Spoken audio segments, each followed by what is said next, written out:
पौराणिक कथा के अनुसार भारतवर्ष में एक राजा राज्य करता था। वह बहुत बड़ा प्रतापी और दानी था और वह नित्य गरीबों और ब्राह्मणों की सहायता किया करता था। मित्रों, ये बात उसकी रानी को अच्छी नहीं लगती थी। वह न ही गरीबों को दान देती न ही भगवान का पूजन करती थी और मित्रों, राजा को भी दान देने से मना किया करती थी। एक दिन राजा शिकार खेलने वन को गए हुए थे तो रानी महल में अकेली थी। उसी समय बृहस्पतिदेव साधु वेश में राजा के महल में भिक्षा के लिए गए और भिक्षा मांगी। रानी ने भिक्षा देने से इनकार किया और कहा, हे साधु महाराज, मैं तो दान पुण्य से तंग आ गई हूँ। मेरा पति सारा धन लुटाता रहता है। मेरी इच्छा है कि हमारा धन नष्ट हो जाए, फिर न रहेगा बांस न बजेगी बांसुरी। साधु ने कहा, देवी तुम तो बड़ी अजीब हो। धन संतान तो सभी चाहते हैं, पुत्र और लक्ष्मी तो पापी के घर भी होने चाहिए। यदि तुम्हारे पास अधिक धन है तो भूखों को भोजन दो, प्यासों के लिए प्याऊ बनवाओ, मुसाफिरों के लिए धर्मशालाएं खुलवाओ। जो निर्धन अपनी कुंवारी कन्याओं का विवाह नहीं कर सकते उनका विवाह करा दो। ऐसे और कई काम हैं जिनके करने से तुम्हारा यश लोक परलोक में फैलेगा। परंतु रानी पर उपदेश का कोई प्रभाव न पड़ा। वह बोली, महाराज आप मुझे कुछ न समझाएं। मैं ऐसा धन नहीं चाहती जो हर जगह बांटती फिरूं। साधु ने उत्तर दिया, यदि तुम्हारी ऐसी इच्छा है तो तथास्तु। तुम ऐसा करना कि बृहस्पतिवार को घर लिपकर पीली ती से अपना सिर धोकर स्नान करना, ती चढ़ाकर कपड़े धोना। ऐसा करने से आपका सारा धन नष्ट हो जाएगा। इतना कहकर वह साधु महाराज वहां से आलोप हो गए। जैसे वह साधु कहकर गया था, रानी ने वैसा ही किया। 6 बृहस्पतिवार ही बीते थे कि उसका समस्त धन नष्ट हो गया और भोजन के लिए दोनों तरसने लगे, सांसारिक भोगों से दुखी रहने लगे। तब वह राजा रानी से कहने लगा कि तुम यहाँ पर रहो, मैं दूसरे देश में जाऊं, क्योंकि यहाँ पर मुझे सभी मनुष्य जानते हैं, इसलिए कोई कार्य नहीं कर सकता। देश चोरी परदेश भीख बराबर है। ऐसा कहकर राजा परदेश चला गया। वहाँ जंगल को जाता और लकड़ी काटकर लाता और शहर में बेचता। इस तरह जीवन व्यतीत करने लगा। एक दिन दुखी होकर जंगल में एक पेड़ के नीचे आसन जमाकर बैठ गया। वह अपनी दशा को याद करके व्याकुल होने लगा। बृहस्पतिवार का दिन था। एकाएक उसने देखा कि निर्जन वन में एक साधु प्रकट हुए। वह साधु वेश में स्वयं बृहस्पति देवता थे। लकहारे के सामने आकर बोले, हे लकहारे, इस सुनसान जंगल में तू चिंता मग्न क्यों बैठा है? लकहारे ने दोनों हाथ जोड़कर प्रणाम किया और उत्तर दिया, महात्मा जी, आप सब कुछ जानते हैं, मैं क्या कहूँ। ये कहकर रोने लगा और साधु को आत्मकथा सुनाई। महात्मा जी ने कहा, तुम्हारी स्त्री ने बृहस्पति के दिन वीर भगवान का निरादर किया है, जिसके कारण रुष्ट होकर उन्होंने तुम्हारी ये दशा कर दी। अब तुम चिंता को दूर करके मेरे कहने पर चलो तो तुम्हारे सब कष्ट दूर हो जाएंगे और भगवान पहले से भी अधिक संपत्ति देंगे। तुम बृहस्पति के दी कथा किया करो। 2 पैसे के चने मुनक्का मंगवाकर उसका प्रसाद बनाओ और शुद्ध जल से लोटे में शक्कर मिलाकर अमृत तैयार करो।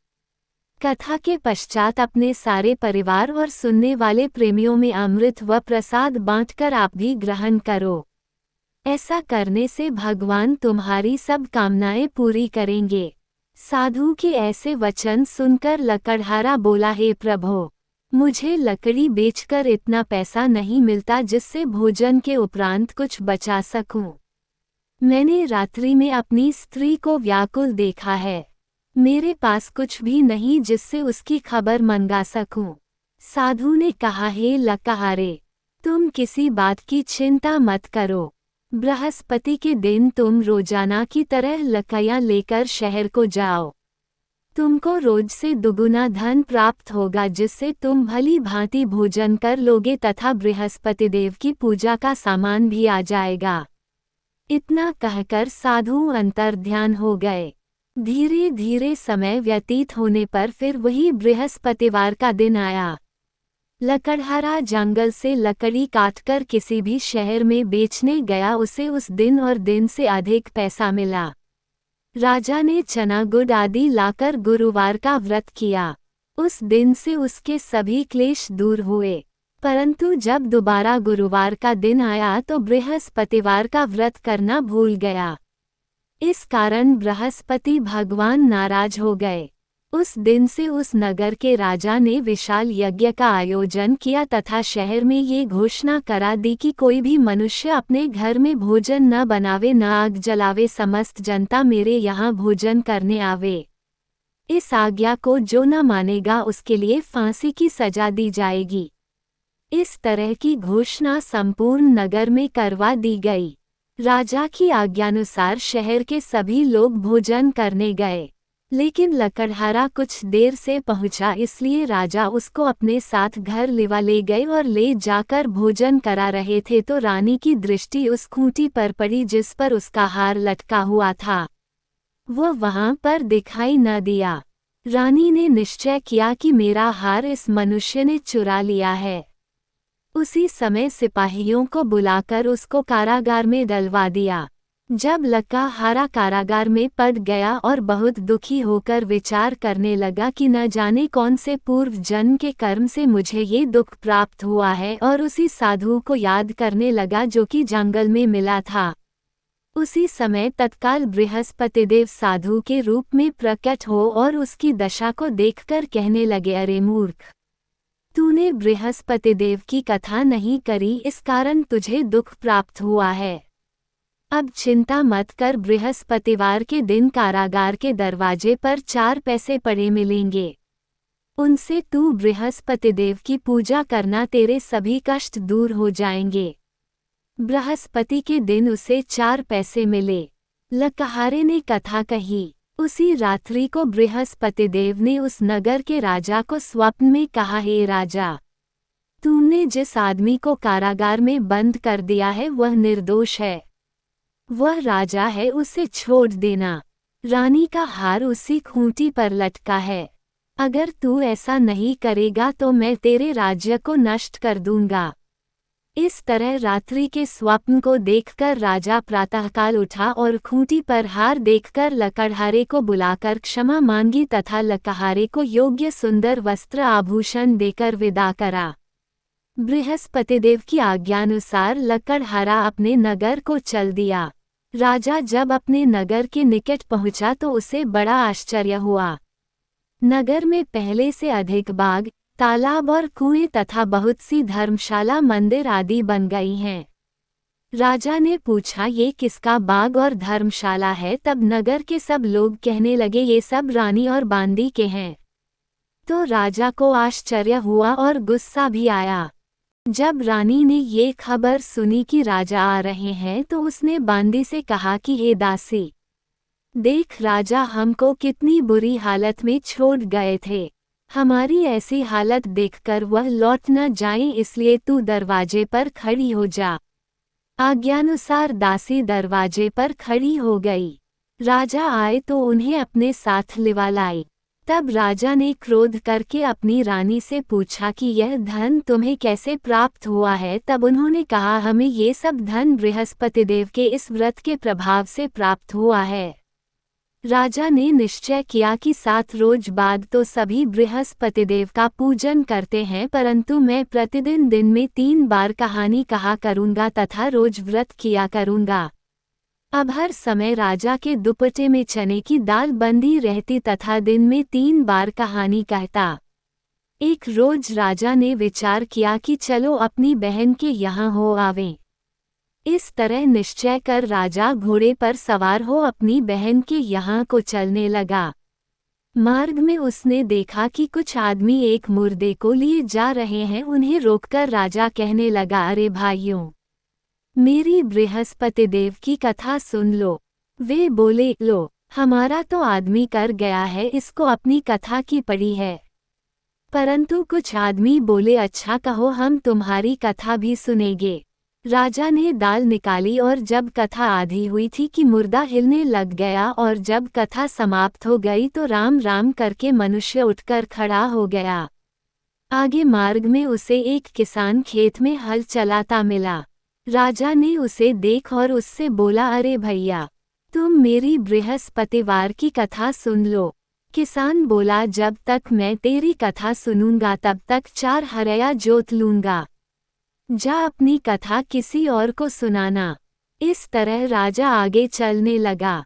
राजा के हटते ही बैल पछाड़ खाकर गिर गए तथा उसके पेट में बड़ी जोर का दर्द होने लगा। उस समय उसकी माँ रोटी लेकर आई। उसने जब ये देखा तो अपने पुत्र से सब हाल पूछा और बेटे ने सभी हाल कह दिया तो बुढ़िया दौड़ी दौड़ी उस घुड़सवार के पास गई और उससे बोली कि मैं तेरी कथा सुनूंगी, तू अपनी कथा मेरे खेत पर चलकर ही कहना।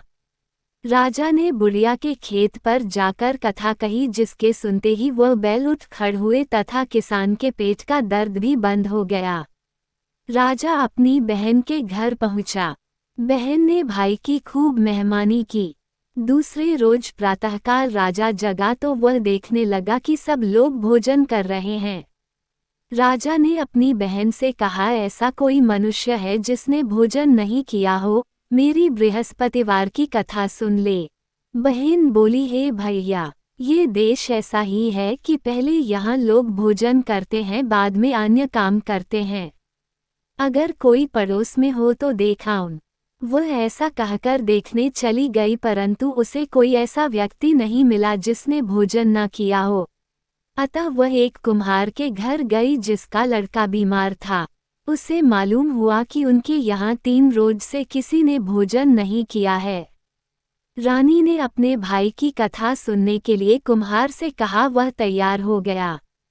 राजा ने जाकर बृहस्पतिवार की कथा कही, जिसको सुनकर उसका लड़का ठीक हो गया। अब तो राजा की प्रशंसा होने लगी। एक रोज राजा ने अपनी बहन से कहा कि हे बहन, हम अपने घर को जाएंगे, तुम भी तैयार हो जाओ। राजा की बहन ने अपनी सास से कहा। सास ने कहा, हाँ चली जा, परंतु अपने लड़कों को मत ले जाना क्योंकि तेरे भाई के कोई औलाद नहीं है। बहन ने अपने भैया से कहा, हे भैया, मैं तो चलूंगी पर कोई बालक नहीं जाएगा। राजा बोला, जब कोई बालक नहीं चलेगा तब तुम क्या करोगी। बड़े दुखी मन से राजा अपने नगर को लौट आया। राजा ने अपनी रानी से कहा, हम निर्वंशी हैं, हमारा मुंह देखने का धर्म नहीं है और कुछ भोजन आदि नहीं किया। रानी बोली, हे प्रभो, बृहस्पतिदेव ने हमें सब कुछ दिया है, हमें औलाद अवश्य देंगे। उसी रात को बृहस्पतिदेव ने राजा से स्वप्न में कहा, हे राजा उठ, सभी सोच त्याग दे, तेरी रानी गर्भ से है। राजा की यह बात सुनकर बड़ी खुशी हुई। 9वें महीने में उसके गर्भ से एक सुंदर पुत्र पैदा हुआ। तब राजा बोला, हे रानी, स्त्री बिना भोजन के रह सकती है, बिना कहे नहीं रह सकती। जब मेरी बहन आवे तुम उससे कुछ कहना मत। रानी ने सुनकर हाँ कर दिया। जब राजा की बहन ने ये शुभ समाचार सुना तो वह बहुत खुश हुई तथा बधाई लेकर अपने भाई के यहाँ आई। तभी रानी ने कहा, घोड़ा चढ़कर तो नहीं आई, गधा चढ़ी आई। राजा की बहन बोली, भाभी, मैं इस प्रकार न कहती तो तुम्हें औलाद कैसे मिलती। बृहस्पतिदेव ऐसे ही हैं, जैसी जिसके मन में कामनाएं हैं सभी को पूर्ण करते हैं। जो सद्भावनापूर्वक बृहस्पतिवार का व्रत करता है एवं कथा पढ़ता है अथवा सुनता है, दूसरों को सुनाता है, बृहस्पतिदेव उसकी मनोकामना पूर्ण करते हैं।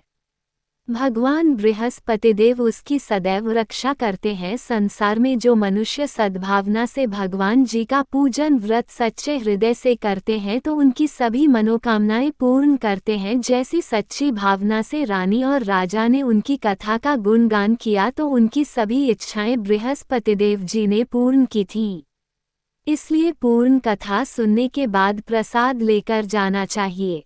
हृदय से उसका मनन करते हुए जयकारा बोलना चाहिए।